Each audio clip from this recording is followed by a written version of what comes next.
Boulos, cara, eu não, assim, até em respeito à galera que assiste a gente aqui, tu foi um dos caras que pediu pra tirar o episódio quando aconteceu a crise lá em 2022. Eu já vi você falando sobre isso antes, mas, cara, eu queria te perguntar, se me permite, o que você estava pensando realmente quando inclusive aqui, deixa eu fazer uma ressalva porque eu não lembro, tá? Eu sei que você pediu para tirar o episódio por meio de assessoria, a gente foi pesquisar aqui e viu. Mas eu não lembro se tu chegou a fazer tweets e coisas assim. Eu não me lembro, Igor. Pois é, eu mas também acho não que me não, lembro. mas não me lembro. Mas por quê? Deixa eu te falar, cara. Primeiro dizer que talvez o maior prejudicado de ter tirado aquele vídeo fui eu. Porque, eu concordo. Porque o episódio que eu tive aqui, que foi na eleição passada para prefeito, foi visto pra caramba. Até hoje eu encontro gente que tinha 16 anos naquela época, que hoje tá com 20, que fala, porra, Boulos, eu conheci você na entrevista pro Flow. Eu tinha uma visão de você, achava que era o cara, porra, raivoso, invasor e não sei o quê. E, porra, naquela entrevista eu vi que era outra coisa. O que aconteceu ali foi uma decisão de um posicionamento, assim, de dizer não a uma postura. Que como eu não estava aqui, eu não podia dizer de uma outra maneira. Né? A postura que, no caso, foi a do Monark naquela ocasião. Que, cara, eu acho que a gente está normalizando muita coisa, Igor. Você falou no começo aqui, pô, a eleição de São Paulo, como tá, uma guerra. A gente estava num debate ontem. Calma aí, tu já tá fugindo. Não, eu vou voltar, calma. Tá. Que eu vou. A gente dá uma volta e chega. Vai lá. Calma, o caminho Eu nem conheço sempre é vocês, linha reta. cara. O caminho nem sempre é linha reta. Tá bom, vai. Cara, debate que a gente tava lá ontem. Porra, gente que só quer gritar, xingar, gente tóxica. E eu vejo, por exemplo, hoje, parte das pessoas e parte da imprensa normalizando isso, deixando de se indignar com isso. Posso ali... dizer que eu acho que uma atitude como a que tu teve meio que faz parte do problema também? Porque o que acontece? Quando você bate no Monark, eu entendo, acho legítimo. O presidente Lula, no mesmo dia, ele fez um tweet putz, isso aqui é um tweet honesto, que em defesa, tipo, a gente repudia o que aconteceu putz, a gente reitera aqui, aí tem uma foto do Lula lá em Israel, alguma coisa assim. E é uma outra vibe que não é matar o bagulho que a gente já tinha feito o que tinha que fazer, pô. Assim, em 12 horas o Monarca já não estava mais aqui. E aí a gente ficou com 120 jovens que trabalham aqui, o lance do Ferrez lá acabou indo pro espaço, então foi um monte de coisa pro espaço que não precisava ter ido se a gente tivesse tido um pouco mais de parcimônia ao lidar com coisas desse tipo. Porque o que acontece? Na prática é pegar uma parada que uma determinada base já não concorda e joga para eles, que eles vão fazer o que? O trabalho deles, que é me destruir, ou destruir aquilo que foi jogado ali. Né? Foi isso que eu senti, cara, e foi por isso que eu fiquei puto. Porque isso me pegou de verdade, no sentido de, putz, cara, tinha sido maneiro, né, o programa. E o do Ferrez, que também é uma puta referência de esquerda, esse ficou. E aí eu fico, puta, o Boulos é uma referência de esquerda, o Ferrez tem também. Eu entendo que um não tem que agir como o outro, mas, putz, foi isso que eu senti. Não, eu te entendo, Igor. Agora também, vamos ser justos. Né? Não foi porque eu tomei uma atitude de retirada para me posicionar contra a legitimação que o Monark fez de um partido nazista, que é uma coisa muito grave, que isso foi o fator que deixou pessoas desempregadas ou deixou o Flow numa situação difícil. Não era isso, né? Eu acho que nós temos que ver onde começa o problema. E eu acho que o problema começou justamente quando o Monark vem num espaço. E aí, cara, é a responsabilidade de quem é comunicador. É o que a gente está discutindo. Bem, mas aí é o que a gente está discutindo hoje, cara. O que tinha que acontecer com o Monark aconteceu. Okay, em 12 horas. Okay, e aí não precisava mais de mas o que a gente está discutindo hoje... Não, eu não te ataquei em nenhum momento. Tudo Você não bem. me viu nenhum ataque Total, público assim, a você. Não diretamente a minha verdade. Não mesmo. O ataque, a crítica que eu fiz foi ao Monark, porque eu acho que aquilo que ele falou não se faz, cara. Não se faz. A gente começa a normalizar absurdo. Se confunde liberdade de expressão com cometimento de crime. Pra gente, aí não dá, cara. Pra gente, eu entendo a tua posição, a gente até pode conversar um pouco depois, mas é que assim, até pra gente não perder muito tempo nisso. Puta, tu tá batendo no espantalho, porque o que a gente tava falando era tipo, o Monark ficar de nazista não é verdade. Não, em nenhum momento eu disse que ele era Total, nazista. sim, mas disse que ele legitimou a existência de um partido rolou. nazista. Mas pulando essa parte, eu entendi, depois a gente vamos lá. conversa sobre isso. Eu entendi que você precisava desopilar seu fígado antes de começar essa entrevista. Total. Faz parte do jogo, normal. Eu no teu lugar acho que faria o mesmo. Tá, vamos ver como eu me saio até o fim, se eu consigo te bater mais um pouco. Tô brincando. Mas ó, sobre redes sociais e ódio, cara, as eleições desse ano à Prefeitura de São Paulo estão marcadas bem fortemente por ataques, por debates pouco produtivos e assim, a gente tem dificuldade inclusive para saber qual é o número dos candidatos, né? Porque não se fala sobre isso. A gente está brigando... O meu é 50, só para todo mundo saber, sem erro, 50. Mas você percebe que assim, eu sei que é 50 porque é o número do teu partido, mas não a gente não está falando muito sobre proposta, a gente não está propondo muita coisa, porque os debates estão cheios de ódio e o debate público, na verdade, inclusive com acusações e tudo mais, né? Cara, o que você sente sobre isso? E assim, puta, tem uma estratégia para lidar com isso, porque é um fato, de certa forma, novo. Essa avalanche, como está sendo, assim, meteórica, não é muito comum, nunca tinha visto. Deixa eu te falar, Igor. Fake news na política, infelizmente, virou rotina. Só muda o tema.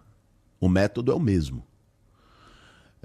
E eu acho que, infelizmente, quem está na política está tendo que aprender e desenvolver formas para lidar com isso. A gente estava falando aqui antes de começar. Cara, a eleição de 2020 para a Prefeitura de São Paulo. Eu fui candidato. Bruno Covas era candidato. Eu fui pro segundo turno com ele, ninguém acreditava. Eu tinha 10 segundos na televisão, não tinha... Enfim, não tinha estrutura de campanha, não tinha apoio de grandes partidos, nada disso. Fomos pro segundo turno. Eu tinha muita diferença com o Bruno Covas. A gente pensava a cidade de um jeito diferente. E isso ficou claro na campanha. Mas você não viu ninguém chegando na mãe de ninguém. Ninguém atacando, querendo lacrar e só fazer corte em cima do outro. Foi uma eleição civilizada. Como política tem já que ser. sabiam que o Bruno estava doente? Eu sabia. Tá. Eu sabia. E, inclusive, teve gente que me aconselhou, numa lógica de vale tudo, a jogar isso na campanha. Eu vi isso acontecer, inclusive. E eu falei que não ia fazer isso nem a pau. Porque tem um limite, cara. Tem um limite que é ético. É você poder chegar na tua casa, olhar para tuas filhas, dormir no travesseiro. É o básico. Isso tem que ser um limite de vida, não só na política, né? Agora, concordo. O que está acontecendo aqui? Nessa eleição, surgiu, né, alguém que veio para tumultuar, certo? Para fazer só guerra de internet. O papel que o Marçal tem tido é esse. Eu acho que o Marçal, cara, analisando, eu achei no começo que era um cara que, porra, mentiroso, que tá ali. Me pareceu muito no começo, ele lembrava muito Dória. Sabe, o cara que sai vendendo que sou de fora da política, sou empresário, bem-sucedido e vou saber gerir. Esse era o discurso do Dória. Depois eu percebi que não é só isso. Ele é um cara que brinca com o sonho das pessoas. Eu assisti, me mostraram um trecho dele aqui, conversando contigo, quando ele falou um negócio de querer levantar defunto num velório. Cara, alguém que faz isso e ainda fala isso com certo orgulho, você. Imagine, se coloca nesse lugar de uma família, você perdeu sua mãe, seu pai, seu irmão, um filho, quem quer que seja, alguém querido. Mas seu maior sonho era isso. Também, pô. Porra, cara, mas aí nós temos uma patologia social, né? Agora, pensa, alguém que chega para uma pessoa com deficiência, um cadeirante, que o maior sonho do cara é poder voltar a andar e brinca com isso. Isso tem um elemento meio patológico. Isso tem um elemento... Eu tive a oportunidade, aqui não falo como candidato. Tá. Falo como um cara que se formou em psicanálise, fiz meu mestrado em psiquiatria. Tem um elemento ali, cara, de psicopatia meio narcisista ali. É verdade. Não ri não, porra. Tô te falando. Tu não tem que levar ele pra clínica pra ver isso aí, cara? Não, cara, mas assim, tem tipos que são muito claros. O Freud tem um texto que ele fala das pessoas que são meio vazias e que tiveram algum tipo de sentimento de inferioridade ou porque dificuldades nas relações familiares na infância. E aí essas pessoas desenvolvem um mecanismo de inversão que gera um sentimento de superioridade, um desejo de superioridade. Então é alguém que se sente vazio, se sente inferior, e aí vira megalomaníaco. O cara vai dizer, vou ganhar no primeiro turno. Começa a achar que é o super-homem que vai resolver todos os problemas, e ele começa a acreditar na própria mentira. Aí que vira patológico. Cara, o que acontece? Tá funcionando. O cara disparou nas pesquisas, tá ligado? Como é que faz? E aí, assim, vamos ver como é que você vai fazer pra me enrolar sem me entregar a estratégia. Mas como é que faz pra não só... Você tem que tirar votos dele, tá ligado? Você tem que convencer pessoas a não votar nele. Eu acho que, inclusive, a megalomania dele é tão convincente que te convenceu. Se você olhar a última pesquisa, Igor, pega as 3 dos institutos mais relevantes, certo? Datafolha. Eu tô com 23, ele tá com 21, o Nunes com 19. Que é empatado. Né? Empate técnico, mas numericamente estamos à frente. Ele cresceu, mas alguém dispara quando alguém está na frente dos outros. Você só tem que tirar voto de alguém quando ele está muito na sua frente. Tá. Não é o caso, ele está atrás numericamente. Você pega a Quest. Pô, mas não é perigoso. A mesma coisa. Não, lógico que é. Eu não tô minimizando e subestimando, não, cara. Esse jogo convence pessoas. Pô, um cara igual Bolsonaro virou presidente do Brasil, meu irmão. Já depois disso, você não pode subestimar mais nada. Entendeu? Então, não se trata aqui de subestimar. É só a gente não entrar na narrativa do cara. Porque senão, se você ficou ouvindo ele falando 5, 10 minutos, você começa a achar que ele vai ganhar no primeiro turno. Coisa que não tem nem pé nem cabeça. Nenhuma pesquisa aponta a possibilidade disso acontecer. O que ele fez foi organizar um eleitorado, que é o eleitorado que votou no Bolsonaro aqui em São Paulo, uma parte desse eleitorado, certo? Então ele pegou isso. Uma parte desse eleitorado estava no nulo, no não voto. Falou, porra, Ricardo Nunes não me representa, foi para Marçal. Outra parte... Que era o cara que tu queria. Esse cara dificilmente eu ia pegar, cara. É? Um cara que votou no Bolsonaro dificilmente vota em mim. Não é fácil. Não é fácil. O cara que votou no Bolsonaro. Eu tô falando, o cara que votou no Bolsonaro, que agora tava falando, porra, esse Ricardo Nunes é muito bunda mole, não vou nele, e tava no nulo. Ou então que tava no Ricardo Nunes, porque o Bolsonaro falou que era o candidato dele. Quando o Marçal surge com essa pegada, com esse discurso, assim, que é puro suco do bolsonarismo. Embora ele seja diferente do Bolsonaro em vários aspectos, mas é o puro suco. É o cara que se vende com a mentira, falando o absurdo, e aí ele centraliza, fazendo a pegadinha. Assim que o Bolsonaro se tornou uma celebridade, né, na política, mesmo como deputado federal, fazendo esse mesmo jogo, chamando a atenção das pessoas através do absurdo, né? E aí, quando ele faz isso, ele catalisa esse eleitorado bolsonarista nele. E como a campanha começou há 15 dias, esse processo aconteceu muito rápido em 15 dias, porque ele tem uma rede social que é forte, que tem vários seguidores, que tem grande engajamento, isso ninguém vai negar, né? O cara fez esse trabalho, é o meio de vida dele, né? Como ele fez é outra história, foi enganando pessoa, fazendo esquema, aí a justiça é que tem que mostrar, é caso de polícia. Agora, ele fez, ele tem esse engajamento. Teve esse crescimento, mas isso, sim, não vamos nem ao céu nem ao inferno, cara, nem 8 nem 80, certo?